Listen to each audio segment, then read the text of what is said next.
Hello दोस्त, स्वागत है आप लोगों का अपने और हमारे YouTube channel new star coaching centre पर। तो जैसा कि आप लोग देख रहे हैं, आज ऑब्जेक्टिव क्वेश्चन जो करा रहे हैं आप लोगों को वो है जैव प्रक्रम यानी बायोलॉजी का। ठीक है, साइंस का बायोलॉजी जो है जीव विज्ञान उसका। ठीक है, और भी आप लोगों को जो भी घर बैठे फ्री ऑफ कॉस्ट में इस चैनल पर आप लोग देख सकते हैं और पढ़ भी सकते हैं हमारे न्यू स्टार कोचिंग सेंटर को। फटाफट आप लोग जो जो नए जुड़े हैं सब्सक्राइब कर लीजिएगा। ठीक है, तो चलते पहला क्वेश्चन आप लोगों को करवाते हैं और केवल सुनिएगा, आपको बिल्कुल अच्छी तरह से याद होगा और 2021 के लिए इम्पोर्टेंट है। ठीक है, इस कोरोना महामारी के लिए बहुत ही अच्छा साबित होगा आप लोगों के लिए।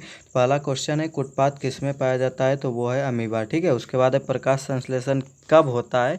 तो वो केवल दिन में होता है। जी हाँ, जब तक सूर्य का प्रकाश नहीं मिलेगा तो ये असंभव है। ठीक है, अगला है क्लोरोफिल वर्णक का रंग कैसा होता है, यानी क्लोरोफिल जो है उसका रंग कैसा होता है? जी हाँ दोस्त, तो उसका रंग हम बता देते हैं, हरा होता है। ठीक है, और अगला है रक्त में आयरन की कमी से, जी हाँ, जब रक्त में आयरन की कमी हो जाए तो वह कौन सा रोग होगा? एनीमिया। और हाँ दोस्तों, इस जगह एक बात याद आई कि यदि आप लोगों को कौन सा रोग किस शरीर के किस अंग को प्रभावित करता है आप लोगों को जानना है, तो आप लोग प्लीज़ हमारे YouTube channel new star coaching centre को सब्सक्राइब करके वीडियो लिस्ट में जाके थंबनेल लगा होगा, आप लोग बाहर से ही देख सकते हैं। ठीक है, अगला देखते हैं, कवक में पोषण की कौन सी विधि है? जी, अब कवक में पोषण की कौन सी विधि है? तो वह है मृतजीवी। ठीक है, यानी कि मरे हुए शरीर से वह भोजन ग्रहण करता है, उसीलिए उसको मृतजीवी कहा गया। अगला है ऑक्जिन क्या है?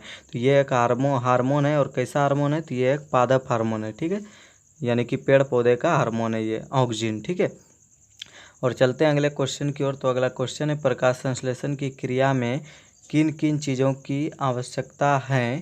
तो वो आप लोग देख सकते हैं, यानी सॉरी, प्रकाश संश्लेषण की क्रिया में ऑक्सीजन से क्या निकलता है? जी हाँ, ऑक्सीजन से जल निकलता है। ठीक है, ऑक्सीजन से जल निकलता है।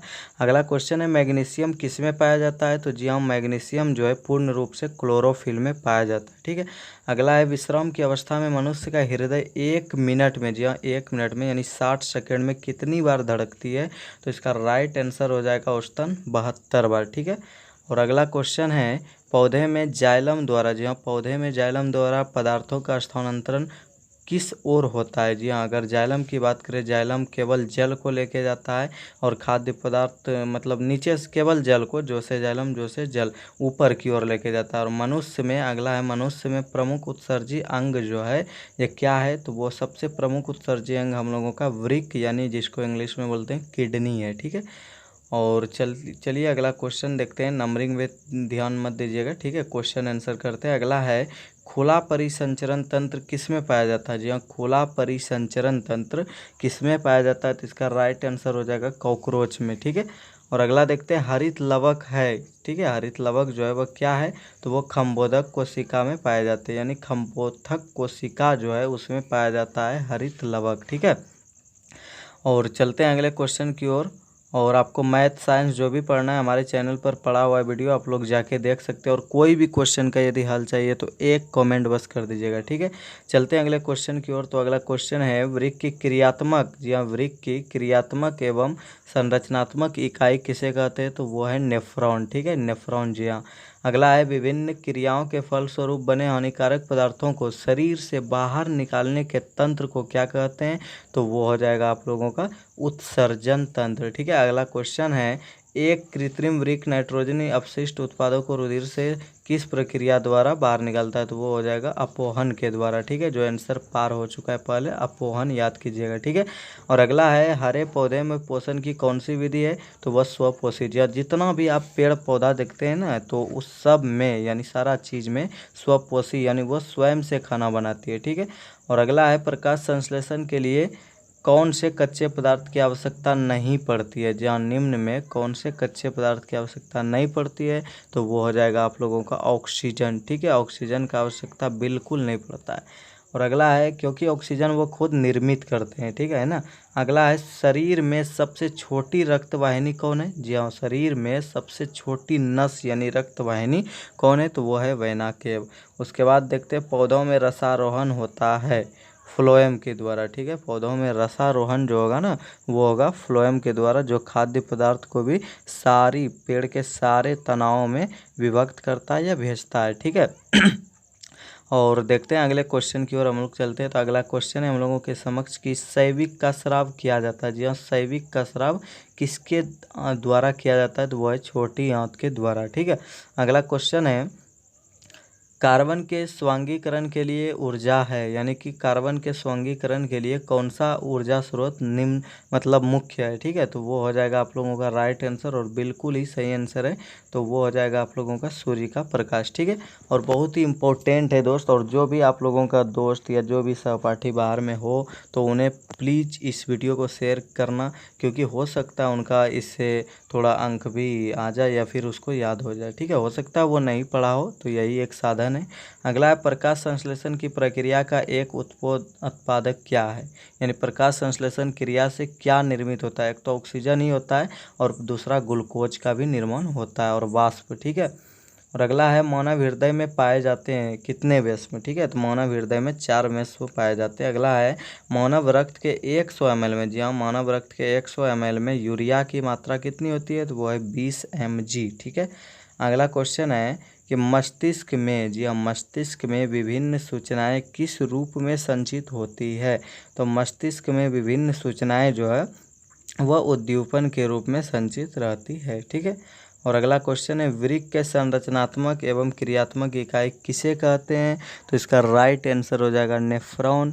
ठीक है, और हाँ, इसी तरह पूरा बायोलॉजी हम खत्म करेंगे। ठीक है, इसलिए पूरा बायोलॉजी का ऑब्जेक्टिव सारी विषय का ऑब्जेक्टिव हम इसमें यानी कि कराने वाले हैं आप लोगों को। तो हमारे वीडियो पर बने रहिएगा हमेशा के लिए और चैनल पर भी। तो अगला है इंसुलिन नामक, जो है इंसुलिन नामक हार्मोन की कमी से कौन सा रोग उत्पन्न होता है? तो वो है मधुमेह। ठीक है, यानी शुगर जिसको बोलते हैं या चीनी रोग ये बोलते हैं ना।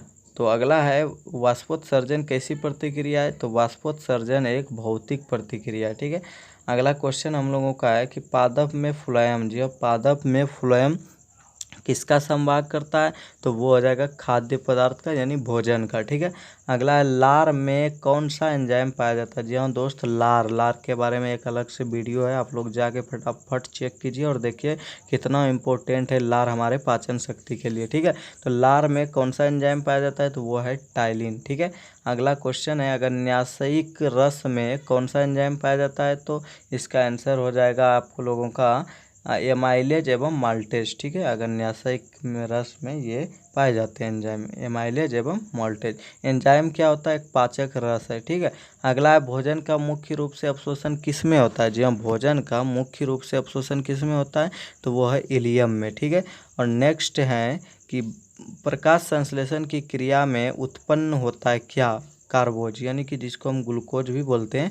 से कार्बनिक नाम उसका बोला जाए तो केवल उसमें कार्बन ज़्यादा होता है, इससे कार्बोहाइड्रेट है तो उसका नाम कार्बोज भी पड़ा है। ठीक है, यानी प्रकाश संश्लेषण की क्रिया से क्या उत्पन्न होता है? तो आपका ग्लूकोज यदि नहीं रहे तो आप कार्बोज में भी लगा सकते हैं। ठीक है, अगला है प्रकाश संश्लेषण में ऑक्सीजन का मूल स्रोत क्या है? जी हाँ, प्रकाश संश्लेषण में ऑक्सीजन का मूल स्रोत यानी ऑक्सीजन जो बनता है प्रकाश संश्लेषण के बाद वह उसका स्रोत क्या है, किससे बनता है? तो वह जल से, H2O से। ठीक है, और अगला है सांस लेने और छोड़ने की क्रिया को क्या कहते हैं? जी हाँ, सांस लेने और छोड़ने दोनों की क्रिया जब सम्मिलित होती है तो वह क्या कहलाती है? तो वह श्वासोच्छ्वास कहलाती है। ठीक है, जी हाँ, याद रखिएगा श्वासोच्छ्वास कहलाती है। ठीक है, और अगला क्वेश्चन देखते हैं श्वसन की क्रिया होती है किस में? जी हाँ, श्वसन की क्रिया किस में संपन्न होती है? तो वो है माइटोकॉन्ड्रिया में। ठीक है, और अगला है श्वसन की क्रिया द्वारा किसका निर्माण होता है? तो श्वसन की क्रिया के द्वारा ऊर्जा का निर्माण होता है, क्योंकि सारी चीज़ ऊर्जा श्वसन ही है। श्वसन ही हमारे कोशिका तक यानी कि ऑक्सीजन को लेके जाता है और वहाँ ईंधन के रूप में प्रयोग होता है। अगला एक स्वच्छ मनुष्य में प्रकुंचन एवं अनुशीतलन दाब कितना होना चाहिए? यानी कि हाई और लो ब्लड प्रेशर का डिफरेंट कितना होना चाहिए? तो वह 120 और 80, यानी 120 हाईएस्ट होना चाहिए और न्यूनतम 80 तक, उससे कम नहीं। 80 से कम यदि हुआ तो लो ब्लड प्रेशर यानी एल बी एच कहलाएगा, बी कहलाएगा, और यदि हाई यानी 120 से अधिक हो गया तो वो एच बी पी यानी हाई ब्लड प्रेशर कहलाएगा। ठीक है। अगला है तंत्रिका तंतु की उत्पत्ति किस प्राथमिक ऊतक द्वारा होता है, तो वो है इंडोकर्म के द्वारा। अगला है मनुष्य में वृक्क एक तंत्र का भाग है जो संबंधित है किससे, तो वो उत्सर्जन से संबंधित है। ठीक है। और अगला क्वेश्चन हम लोग देखते हैं जो कि बहुत इम्पोर्टेंट होने जा रहा है। तो अगला क्वेश्चन है पादप में जाइलम उत्तरदायी है किसके लिए, तो वो है जल का वहन के लिए। जी हाँ, जो से जाइलम, जो से जल। ठीक है। फ्लोएम फूड यानी कि भोजन। ठीक है, बहुत ही ट्रिकी माध्यम से है। जो से जाइलम, जो से जल, और फिर फ्लोएम हो गया तो वो फूड यानी कि फो से फ्लोएम, फो से फूड यानी भोजन। अगला है स्वपोषी पोषण के लिए क्या क्या आवश्यक है, तो स्वपोषी पोषण के लिए ये तीनों यानी चारों चीज़ अति आवश्यक है, क्योंकि प्रकाश संश्लेषण होना चाहिए।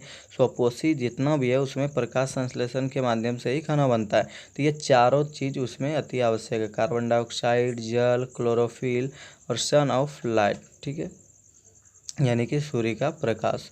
और चलते हैं आज इतना ही, फिर अगले अध्याय में यानी अगले वीडियो में मिलते हैं इसके बाद वाली क्वेश्चन से। ठीक है, तब तक के लिए गुड बाय।